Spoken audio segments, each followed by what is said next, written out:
నమస్తే. ఛానల్లోకి స్వాగతం. పరమేశ్వరుడు ఎక్కడుంటాడు? కైలాసంలో ఉంటాడు. కానీ శ్మశానంలో కూడా ఉంటాడు. ఆయన బూడిద రాసుకుంటాడు. పులి చర్మాన్ని ధరిస్తాడు. ఆడంబరాలేమీ లేకుండా ఉంటాడు.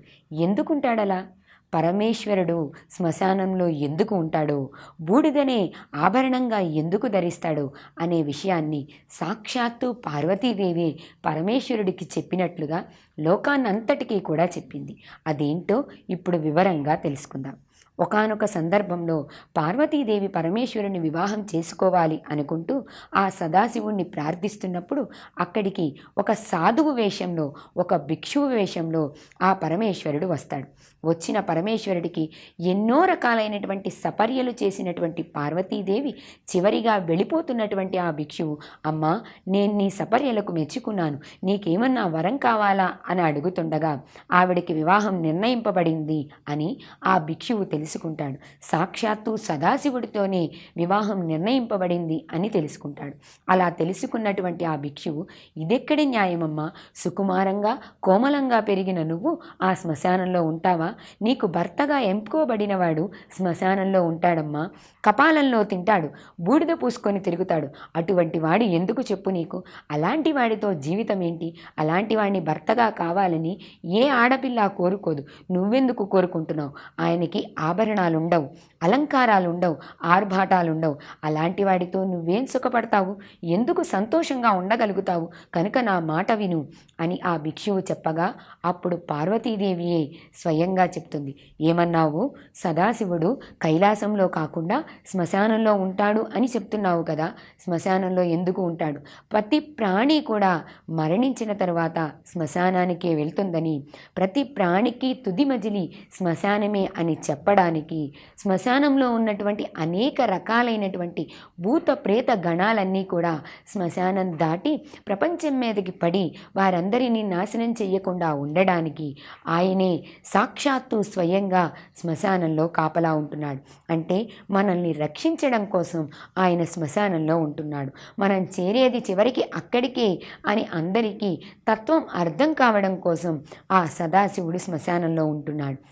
అది తెలియక ఆయన శ్మశానంలో ఉంటాడని అవహేళన చేయడం నీ మూర్ఖత్వమే అవుతుంది. మరేమన్నావు? ఆయన కపాలంలో తింటాడని కదా అన్నావు.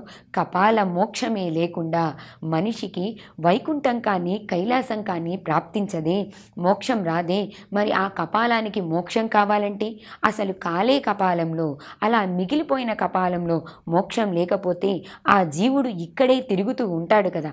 అలాంటి వారికి అర్ధాంతరంగా మోక్షం లేకుండా ఆ కపాలం కాలకుండా మిగిలిపోయిన వారికి కూడా ముక్తిని ఇవ్వడం కోసం ఆ సగం కాలినటువంటి తలభాగాన్ని తీసుకొని ఆ కపాలంలో ఆయన ఆహారాన్ని తీసుకుంటాడు. అలా ఆయన స్పర్శ తగలడం వలనే, ఆయన ఆహారాన్ని తీసుకోవడం వలనే ఆ కపాలానికి మోక్షం వస్తుంది, ఆ జీవుడికి ముక్తి వస్తుంది, ఆ ప్రాణం కైలాసాన్ని చేరుకుంటుంది. మనం చేసిన పాపాలు మనల్ని కైలాసం దాకా చేరనివ్వకపోతే ఆయనే స్వయంగా శ్మశానంలో ఉండి మన కపాలాన్ని తన చేత పట్టుకొని మరీ తింటాడు. అదేవిధంగా భిక్షమెత్తుకొని తింటాడు. ఆ భిక్ష ఎందుకు చేస్తున్నాడు? మనం చేసినటువంటి పాపాలన్నిటినీ కూడా భిక్ష రూపంలో స్వయంగా ఆ పరమేశ్వరుడే స్వీకరించి తిరిగి మనకి పుణ్యాన్ని వరంగా ఇస్తున్నాడు.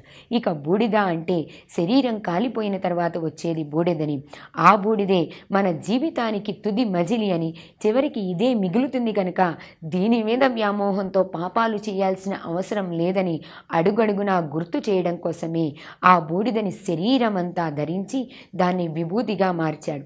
దేనికి పనికిరాని బూడిదను కూడా పరమేశ్వరుడి శరీరాన్ని తాకింది కాబట్టే అది విభూది అయ్యింది, మన నుదుటి మీద బొట్టుగా మారింది.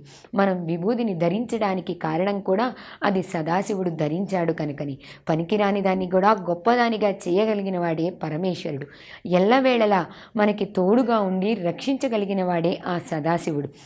ఆయన లీలలు అర్థం కావు, ఆయన ఆలోచనలు అర్థం కావు. సదాశివుణ్ణి అర్థం చేసుకోవడం అంటే మనలో ఉన్నటువంటి ఆత్మజీవుణ్ణి అర్థం చేసుకోవడం అని అర్థం. ఆయనకున్న త్రినేత్రానికి కూడా, ఆ మూడో కంటికి కూడా ఒక అద్భుతమైనటువంటి కారణం ఉంది. తనలో ఉన్నటువంటి కోపాగ్ని మొత్తాన్ని కూడా మూడో కన్నుగా చేసుకొని దాన్ని తనలో ఇముడ్చుకున్నాడు.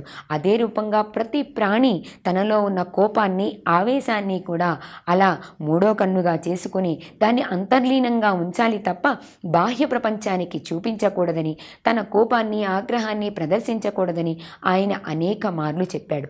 ఆ త్రినేత్రానికి అర్థం ఉంది, ఆ హాలాహలానికి అర్థం ఉంది. ప్రపంచమంతా ఆ విషయం చూసి భయపడుతున్నప్పుడు పాల సముద్రం నుంచి వచ్చినటువంటి ఆ హాలాహలాన్ని చూసి లోకాలన్నీ గడగడలాడిపోతున్నప్పుడు లోకాలన్నిటినీ రక్షించడం కోసం ఆ హాలాహలాన్ని సేవించడానికి ముందుకొచ్చినవాడు సదాశివుడు.